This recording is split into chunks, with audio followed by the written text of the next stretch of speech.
All right, let's jump right in. We're going to talk about a seriously powerful and honestly, often overlooked method for getting your spoken English to that next level. We're talking about moving past the textbook and into real, confident fluency.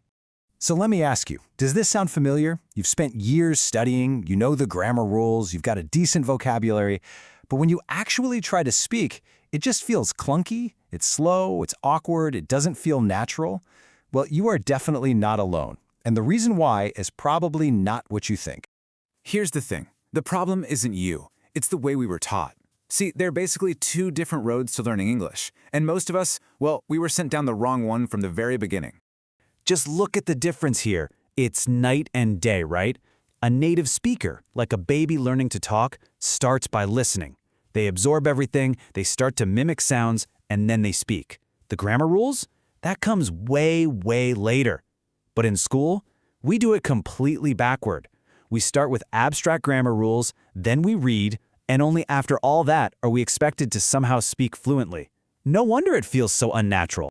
Look, all that reading and writing has its place, for sure, but it hits a wall. It won't get you to that point where you can speak spontaneously without thinking about it. So if you really want to be fluent, we've got to flip the script. So what's the big secret? What's the change we need to make? Well, it's something we all do every day, but we're not using it to its full potential. We need to turn passive hearing into a real active learning superpower. And that superpower is intensive listening. Now, the listening method isn't just, having a TV show on in the background while you do other things. It's about focused, active absorption. You're intentionally soaking in the sounds, the melody, the natural flow of the language, letting your brain just absorb how native speakers really sound. And this isn't just some small trick. Making this one shift literally starts to rewire your brain for English. And the results are pretty amazing. Let's look at 4 surprising benefits you get from this. All right, first up.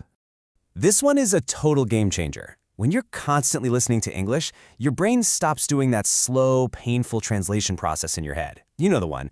You think of the sentence in your native language, translate each word, and then try to say it. Listening bypasses that completely. The thoughts start forming directly in English. That delay just vanishes. Second, and this one's really cool, English has a kind of music, It has a rhythm, an intonation, a flow. Reading teaches you words on a page, but listening teaches you the melody. It's how you learn that the noun address sounds different from the verb address. You can't get that from a book. You have to hear it. Okay, number 3. The person who came up with this method shared a pretty rough story. On her very first day working at a call center, a customer just cut her off and said she couldn't understand her because her accent was so thick. It was humiliating. And that's really what's at stake here. Listening helps you develop a more natural accent, not to erase who you are, but to be understood clearly and with confidence. And finally, the 4th benefit. Okay, I know what you're thinking. This one sounds kind of crazy, right? How can you learn grammar without studying the rules? Well, by listening all the time, your brain develops this amazing internal editor. It just starts to know what sounds right. Let me ask you this. When you hear a sentence like, "I knows the answer," what happens? You don't pull out a mental grammar book to figure out the subject-verb agreement. No, you just feel it. It just sounds wrong. That's the power of intuitive grammar, and listening puts that ability on steroids.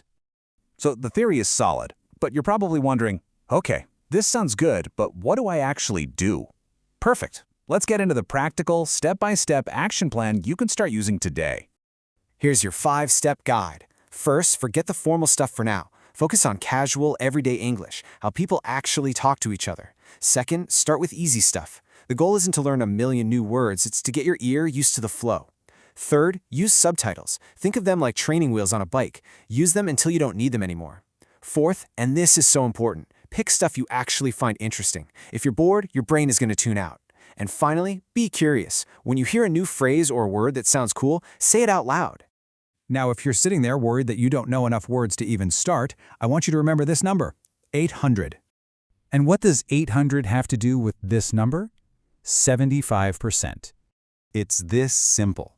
Studies show that if you know just the 800 most common words in English, you can already understand about 75% of a normal daily conversation.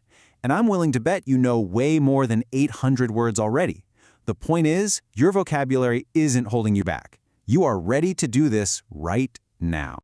So we've covered the why and the how. But there is one last piece to this puzzle. It's the secret ingredient, the one thing that makes this entire method actually work. This is it. This is the heart of it all. It's not about one long, heroic 8-hour listening session on a Saturday. It is all about consistency. A little bit, every single day. On your commute, when you're making dinner, whenever you have a spare moment. That daily repetition is what rewires your brain. It is absolutely non-negotiable. So there you have it. It's a simple idea, but it's incredibly powerful. And it's backed by the real experience of countless learners who have finally achieved fluency. The only thing left to do now is to actually start. So I'll just leave you with this one question. What's the first thing you're going to listen to?